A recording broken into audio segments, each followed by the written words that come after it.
A long time ago, in a galaxy far, far away.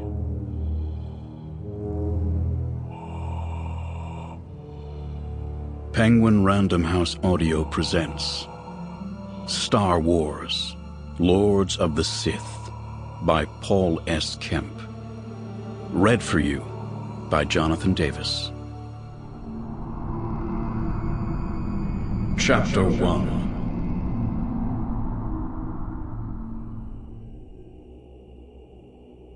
Vader completed his meditation and opened his eyes. His pale, flame-savaged face stared back at him from out of the reflective black transparent steel of his pressurized meditation chamber. Without the neural connection to his armor, he was conscious of the stumps of his legs, the ruin of his arms, the perpetual pain in his flesh. He welcomed it. Pain fed his hate, and hate fed his strength. Once, as a Jedi, he had meditated to find peace. Now he meditated to sharpen the edges of his anger. He stared at his reflection a long time. His injuries had deformed his body, left it broken, but they perfected his spirit, strengthening his connection to the Force. Suffering had birthed insight. An automated metal arm held the armor's helmet and faceplate over his head, a doom soon to descend. The eyes of the faceplate, which intimidated so many, were no peer to his unmasked eyes. From within a sea of scars, his gaze simmered with controlled, harnessed fury. The secondary respirator, still attached to him, always attached to him, masked the ruins of his mouth, and the sound of his breathing echoed off the walls. Drawing on the Force, he activated the automated arm. It descended, and the helmet and faceplate wrapped his head in metal and plasteel, the shell in which he existed. He welcomed the spikes of pain when the helmet's neural needles stabbed into the flesh of his skull and the base of his spine, unifying his body, mind, and armor to form an interconnected unit. When man and machine were one, he no longer felt the absence of his legs or arms, the pain of his flesh, but the hate remained, and the rage still burned. Those he never relinquished, and he never felt more connected to the Force than when his fury burned. With an effort of will, he commanded the onboard computer to link the primary respirator to the secondary and to seal the helmet at the neck, encasing him fully. He was home. Once he'd found the armor hateful, foreign, but now he knew better. He realized that he'd always been fated to wear it, just as the Jedi had always been fated to betray their principles. He'd always been fated to face Obi-Wan and fail on Mustafar, and in failing, learn. The armor separated him from the galaxy, from everyone, made him singular, freed him from the needs of the flesh, the concerns of the body that once had plagued him, and allowed him to focus solely on his relationship to the Force.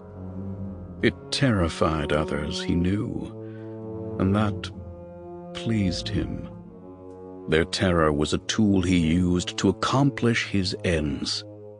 Yoda once had told him that fear led to hate and hate to suffering. But Yoda had been wrong. Fear was a tool used by the strong to cow the weak.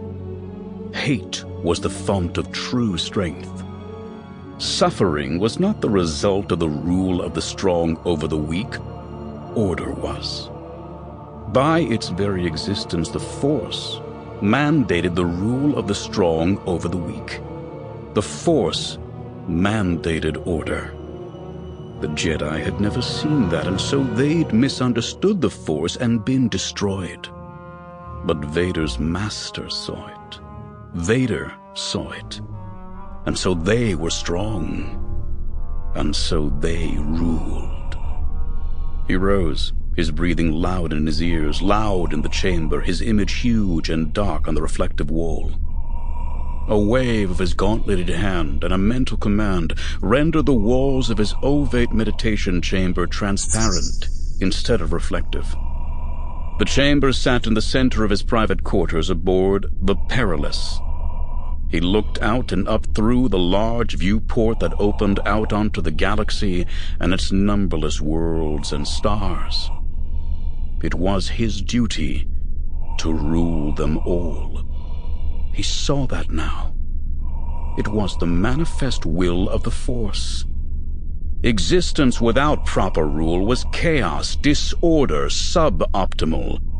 The Force, invisible but ubiquitous, bent toward order, and was the tool through which order could and must be imposed, but not through harmony, not through peaceful coexistence.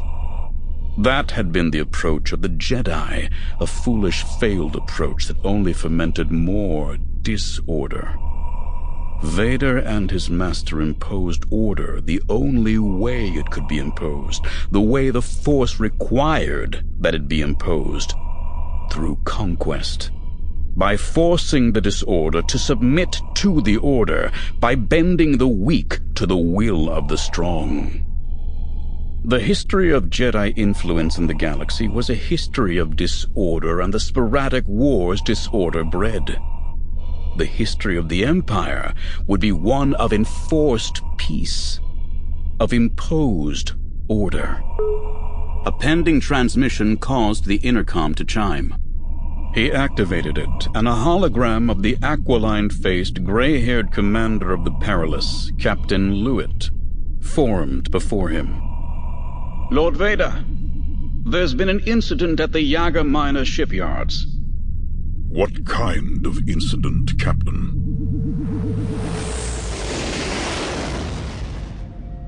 The lights from the bridge computers blinked or didn't, as dictated by the pulse of the ship and the gestures of the ragtag skeleton crew of freedom fighters who staffed the stations.